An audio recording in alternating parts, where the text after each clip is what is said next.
Hello guys, তোমরা কেমন আছো? অনেকদিন বাদে আমি আবার মানির বাড়ি এসেছি। ঠিক আছে, অনেকদিন হয়ে গেছে, মানে দুদিন থেকেছি, তো আজকে আমি একটা ভিডিও আজকে বানাচ্ছি। 3 দিনের দিন তো আজকে ও একটা ঘটনা আমার সঙ্গে শেয়ার করছিল। তো আমি বললাম যে এটা তুই ভিডিও করি, তো আমি এটা ছাড়বো। তো ওর জীবনে যে একটা ভৌতিক ঘটনা সেটা তোমাদের কাছে শেয়ার করছে। বল। তো আমার পিসি আছে একটা, ঠিক আছে, আমি আমার পিসি বাড়ি গেছিলাম, ঠিক আছে।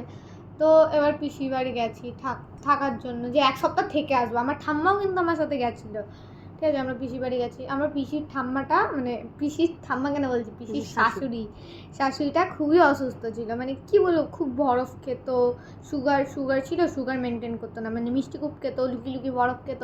তো দিদা, ওই ঠাম্মাটার বঙ্কাইটিস হয়ে গেছিলো, তো অনেক অসুস্থ ছিল। যে তারপর হচ্ছে গিয়ে কি বলবো, কেমন একটা মেন্টাল পেশেন্ট হয়ে যায় না, তারপর সেই পচা রক্ত বার করে রক্ত পাল্টাতে হয়েছিল, অনেক হসপিটালে ভুগেছে। আমরা দেখতে গেছিলাম, তখন ঠিক হয়েছে, হালকা গেছি, ঠিক আছে। তো আগে তোমাদের বলে দিই বাড়িটা কেমন। ওদের বাড়িটা 2 তলা। প্রথমে এরকম গেট দিয়ে ঢুকলাম, এদিক থেকে না বড় একটা, মানে গ্যারাজে ঢোকা যায় যেখানে ওদের গাড়ি থাকে। গিয়ে তার পাশে একটা কিচেন, তারপরে এখানে গ্যারেজের বাইরে, কিচেনের বাইরে একটা বড় হলের সামনে বড় টিভি আর সোফা।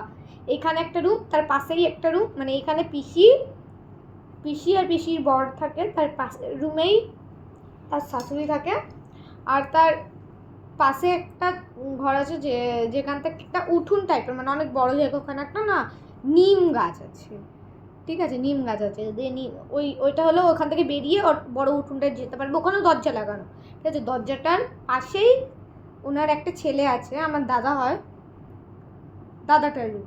তো আর সব রুমের সাথে অ্যাটাচ বাথরুম। তো পিসি বাড়ি গেছি, ঠিক আছে। প্রথম দিন কি হয়েছে, তা আমরা যাচ্ছি বলে মাংস রান্না হচ্ছে, কতদিন বাদে আমি যাচ্ছি বলে আমার মাংস খেতে খুব ভালো লাগে, তো পিসি মাংস রান্না করছে। আর ওই ঠাম্মাটা না কষা মাংস খেতে খুব ভালোবাসতো, ঠাম্মাটা আমাকেও অনেক ভালোবাসতো। তো গেছি, পিসি কষা মাংস বানিয়েছে, আমাকে কষা মাংস দিয়েছে। আমি বসে বসে খাচ্ছি। তো তো ওই ঠাম্মাটা কী করছে, কষা মাংস খেতে খেতে দরজা খুলে নিম গাছের তলায় চলে গেছে। এবার অনেকেও বলে যে নিম গাছে পেতনি থাকে। এবার ওই নিম গাছে যে সত্যিই পেতনি ছিল কে জানবে, মানে ওটা পরে জানা গেছে, আমি তোমাদের আগে বলে দিচ্ছি, ঠিক আছে। ওই নিম গাছে একটা পেতনি ছিল। তারপর ঘরে এসেছে, ঠিক আছে। ঘরে এসেছে, ভাটি রেখে না, আমি ওই ঠাম্মাটার ঘরে বসেই খাচ্ছিলাম। আমাকে বলছে বেরিয়ে যায় ঘর থেকে। আমি না একটু শুনে কষ্ট তো লেগেছে, আমি বেরিয়ে গেছি, হয়তো ঠাম্মার ভালো লাগছে না, আমি বেরিয়ে গিয়ে মাংসটা রেখে মানে পিসিদের ছাদে চলে গেছি খেলতে। নর্মাল একাই খেলি আমি, ঠিক আছে। দোলনাও ছিল পিসিদের ছাদে। তো তারপরে ওই ঠাম্মাটা দরজা মজা, মানে ঘর অন্ধকার করে জানলা বন্ধ করে সব দরজা মজা বন্ধ করে বসেছিল। তারপর দুপুরবেলায় খাবার টাইমে বেড়েছে। পিসি না এবার 3 হাঁড়ি ভাত করেছিল, যাতে দুপুর আর রাতের হয়ে যায়, ঠিক আছে। আমি একটু ভাত খাচ্ছি, ঠাম্মা একটু ভাত খেলো, পিসমশাই একটু ভাত খেলো, পিসি একটু ভাত খেলো, দাদাও ভাত খাচ্ছে, ঠিক আছে। দিদাকে খেতে দিচ্ছি, দিদা ওটা খেয়ার পর দিদা নিমিষের মধ্যে, মানে 1-2 মিনিটের মতো অত ভাত খেয়ে নিল। তারপর বলছে আরও ভাত দেয়, দিল, ওটাও খেয়ে নিল। মানে এরকম ভাত নিয়ে যাচ্ছে, পুরো হাঁড়ি শেষ হয়ে গেছে, সবকটা হাঁড়ির ভাত শেষ। তাও বলছে আরও ভাত দে। তো পিসি বলছে মা, প্রথমে সবাই থেকে একটু অবাক হয়েছে, কারণ কি একটা মানুষ এত খেতে তো পারবে না, একটা ওই ঠাম্মাটা অত খেতেও না। একটা বয়স্ক মানুষ কখনো অতটা খেতে পারে না। তার মধ্যে তুমি বলছো যে ওর মধ্যে খুব অসুস্থ ছিল। হালকা, তখনও হালকা অসুস্থ ছিল। তাহলে তোমরা তো ওকে পেশেন্ট হিসেবেই দেখতে গেছো, তার মধ্যে তারা হ্যাঁ, এইসব করেছে। তো ঠিক আছে। তো বলছে আর ভাত নেই, থালাটাকে উল্টে দৌড়ে ঘরে চলে গেল, আবার ঘরটা আটকে নিল, ধাম করে আটকানো, মানে একটা জোরে দরজা আটকানো যেমনি আওয়াজ হয় না, ওরকম ভাবে দরজাটা আটকে নিল, ধাম করে একটা আওয়াজ হলো। কিন্তু উনি কিন্তু বেডেই শুয়ে থাকতো, আর এমনি ওনার যেহেতু ওই ব্লাডটাকে পাল্টানো হতো, সেহেতু ওনার গায়ে কিন্তু কোনো শক্তি ছিল না, কিন্তু ওই মাংসের গন্ধটা পাওয়ার পর থেকেই কিন্তু উনি উঠে বসলো না, না না, মাংস গন্ধটা পাওয়ার পর না, মাংসটা নিয়ে নিম গাছে আস্তে মানে হাঁটতে পারতো, আস্তে আস্তে এক দু পা হাঁটতো, হেঁটে হাঁটা চলা তো করতে হবে না মানুষটাকে, তো হাঁটা চলা করতো, ঠিক আছে। তুই মাংসটাকে নিয়ে আস্তে আস্তে খেতে খেতে খেতে খেতে তখন রক্ত পাল্টানো হয়ে গেছিলো, ঠিক আছে, তখন হালকা হালকা সুস্থ ছিল, কিন্তু তাও একটু অসুস্থ ছিল, যে এইখানে ব্যথা সুচ কত ঢোকাতে তো ব্যথা থাকে না, মানুষ অত ব্যথা নিয়ে চলবে। তারপর নিম গেছে তলায় যাওয়ার পর এরকম হয়েছে, চলে গেল দৌড়ে, অনেকক্ষণ হয়ে গেছে। তো আমরা গেছি একটু পিসে মশাই আমাদের ঘুরতে নিয়ে গেছে, ঘুরেছি একটু এসেছি, তখনও কিন্তু ওই ঠাম্মাটা বেরোয়নি, অনেকবার ডেকেছি ওই ঠাম্মাটাকে। তারপর রাত্রিবেলায় খাওয়ার সময় পিসে মশাই ডাকতে গেছে যে মা আসো খেয়ে নেবা, আসো আসো খেয়ে নেবা আসো। পিসি কিন্তু আবার ভাত করেছে, যে দুহারি ভাত করেছে, যে মা যদি আরো বেশি খায় দুহারি ভাত করেছে, ঠিক আছে। বলছি এখান থেকে চলে যা, আমি খাবো না, মানে কেমন একটা নাকে নাকে আওয়াজ হয় না, ওরকম আওয়াজে বলছে, মানে পেতনিতে যেমন আওয়াজ হয় ওরকম ভাবে বলছে চলে যা, এখানে খাবো না, আর যদি জোর করিস তোকেই খেয়ে নেবো, তোর ঘেটি মুটকে এখানেই চিবিয়ে চিবিয়ে খেয়ে নেবো। বুঝতে পারছেন বন্ধুরা, যে একটা অসুস্থ রোগী সে কি করে এই ধরনের অ্যাক্টিভিটিগুলো করছে, আর উল্টে বলছে যে আমি তোদেরকে খেয়ে নেবো। ওই নিম গাছে উঠেও পড়েছিল, মানে এই মাংসটা ভাতটাকে নিয়ে গাছের উপরে উঠে গেছিল। হ্যাঁ হ্যাঁ, শোনো তো গেল ওই রাতটা আমার, তারপর আমার ঠাম্মাও ডাকতে গেছিল যে বেআইন আসো খেয়ে নেবা, আসো দুজন মিলে একসাথে বসে খাই, আসো একটু গল্পও করি।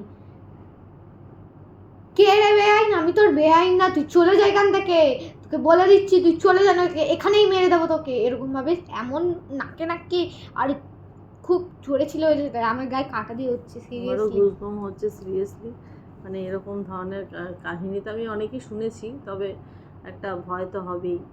তারপর দেখুন, ও তো বানিয়ে কোনো কথা বলতে পারবে না, একটা বাচ্চা মেয়ে, ওর জীবনে যেটা সেটা ও পরপর করে বলে দিচ্ছে। তো আপনারা যারা মনে করেন যে ভূত বলে কিছু নেই, তারা ভালো করে গল্পটা শুনুন।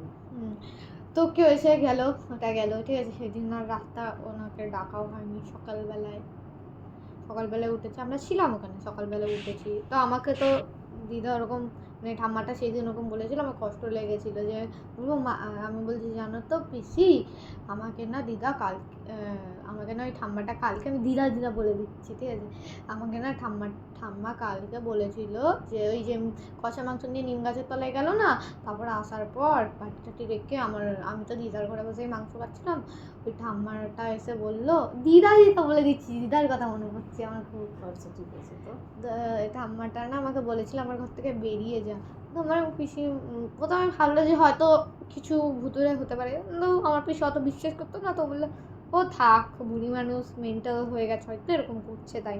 কিন্তু তখন কেউ বুঝতে পারিনি যে ওটা একটা ভৌতিক ঘটনা। গেল সকাল হয়েছে, সকালবেলা পুজো দেয় না মানুষে, পিসি চান ঠান করে ধূপ ঘুরাচ্ছে সব ঘরে, দিদার ঘরে ঠকঠক করছে, ঠকঠক, যে মা খোলো, দরজা খোলো, একটু ধূপ ধুনো দেখি যাবো, যে এই চলে যায় এখান থেকে, আমার ধূপ ধুনো পছন্দ হয় না, একদম দিবি না এই ঘরে, কেউ আসবি না এই ঘরে, আর কেউ আসলে ওখানেই তোকে মেরে দেবো, এখান থেকে নিয়ে চলে যায় এটাকে সামনে দিয়ে, এই দরজার সামনেও আনবি না তুই, চলে যায় এখান থেকে, ঠিক আছে। গেল ওই সারাদিনটা আর বেরোইনি, আমরা খেয়েছি ঘুরেছি, যে কী করবো, উনি যদি ওরকম করে, সবাই ভাবছে মেন্টাল পেশেন্ট, ঠিক আছে। তো ওনাকে ওরকম ঘরে উনি ছিল, রাত্রির বেলায় সবাই ঘুমিয়ে পড়েছি যে যার ঘরে, রাত্রির তখন কটা বাজে, তিনটা বাজে, বলে না 2:45 থেকে 3:45 অব্দি ভূতের টাইম হয়, ওই তো 2:45 পরেই 3টে বাজে তখন হয়তো, ঠিক আছে। আমরা কিরকম আওয়াজ পাচ্ছি, ফ্রিজে না একটু মাংস ছিল, কাঁচা মাংস হয় না, রেখে দেয় যাতে নষ্ট না হয়, ফ্রিজে মাংস ছিল, একটু বাটি পড়ার আওয়াজে, কাঁচের বাটি ভেঙে যাওয়ার আওয়াজে পিসু উঠলো, ঠিক আছে। তো আমি তো পিসেমশাইয়ের কাছে শুয়েছিলাম, তো আমারও ঘুমটা ভেঙে গেছে, যে খুব জোর আওয়াজ হয়েছে, মানে অনেক কিছু, মানে 3-4টে কাচের জিনিস পড়ে গেছে, ঠিক আছে। তো আমরা গেছি নিচে বসে, এইভাবে কাঁচা মাংস চিবিয়ে খাচ্ছে, হাতে রক্ত এরকম খাচ্ছে, কাঁচা মাংস, ভাবতে পারছো কাঁচা মাংস, আমি দেখে ভয়ে, আমি তো ছোট, কখনো সাধারণ মানুষ করতে পারে না। বেসিক্যালি যদি কেউ মানে মাংস খায়, নিশ্চয়ই রান্না মাংসটাই খাবে, কেউ কাঁচা মাংসটা খাবে না, কে খাবে বলো, ঠিক আছে। তো কাঁচা মাংসটাকে না চিবিয়ে চিবিয়ে খাচ্ছে, ঠিক আছে। পিসি দেখে না বলছে, মা তুমি এটা কী করছো, এটা তো কাঁচা মাংস, তুমি এটা চিবিয়ে খাচ্ছ কেন? আমি আমি আমার দেখ, আমি ছোট, আমার তো ভয় লাগবে, আমি গিয়ে পিসির পিছনে লুকিয়ে পড়েছি। আমাকে পিসি আবার মাথার মধ্যে হাত বুলিয়ে বলছে, মনা তুমি ঘরে চলে যাও, যে আমার ফোনটা আছে, ফোনটা নিয়ে দেখ, আমি আসছি। আমি বলছি পিসি আমার ভয় লাগছে। দিয়ে বলছে দিয়ে ওই ঠাম্মাটা আবার বলছে, ভয় তো লাগাই দরকার, আমাকে দেখে যে ভয় পাবে না এমন তো কোনো লোক নেই, এরকম বলছে। আমি না শুনে আরও ভয় পেয়ে গেছি। পিসমশাই তারপর আমাকে পিসমশাই তারপর আমাকে নিয়ে ঘরে রাখলো, দিয়ে আমাকে ঘরে রেখে বাইরে থেকে ছিটকানিটা আটকে দিল, দিয়ে ওই ঠাম্মাটাকে পরিষ্কার টরিষ্কার করালো। কারণ কি কাঁচা মাংস, রক্ত তো থাকে না ওর ভিতরে, তো রক্ত রেখেছিলো, পরিষ্কার করে শুয়ে দিয়ে আসলো। পরের দিন সকাল হলো, খেতে রেখে আসছি না, ওর কম দুধ কিচ্ছু দিতে দিচ্ছে না, ঠিক আছে। সেদিন এবার পিসিদের জানি না কি হয়েছে, সেদিন পরের রাতে আবার এরকম কিছু পড়ে যাওয়ার আওয়াজ, ঠিক বাইরে গেছি, বিড়াল চিবিয়ে খাচ্ছে। বিড়াল, আস্ত বিড়াল এরকম খাচ্ছে, বিড়ালের পেটটা, বিড়ালের মুন্ডুটা রয়েছে এখন। এদের বাড়ির লোকেরা কোনো স্টেপ নেয়নি যে এরকম অ্যাক্টিভিটি করছে, হয় ডাক্তারকে দেখায়, না সাইকিয়াট্রিস্টকে দেখায়, না হলে কোনো তান্ত্রিক আনি, এটা তো ওদের বাড়ির লোকের করা উচিত ছিল। ওরা ভাবছে মেন্টাল পেশেন্ট করবে, এরকম দেখবা রোগ আছে একটা, যে এরকম বরফ খেলে, বরফের আইসনেস খুবই খারাপ, ওটার জন্য মেন্টাল পেশেন্ট, এখন তো মেন্টাল পেশেন্ট ভেবে ছেড়ে দিচ্ছে। ঠিক আছে, তাহলে আমাদের গল্পটা আমরা এতটুকু শেয়ার করলাম, মানে এর পরের এপিসোড দেখতে হলে পরের ভিডিওটা অবশ্যই দেখতে হবে। তো পুরো গল্পটা শুনতে গেলে পরের ভিডিওটা অবশ্যই দেখবেন। এইটুখানি স্টপ করলাম, পরের ভিডিও অবশ্যই কিন্তু অপেক্ষা করব।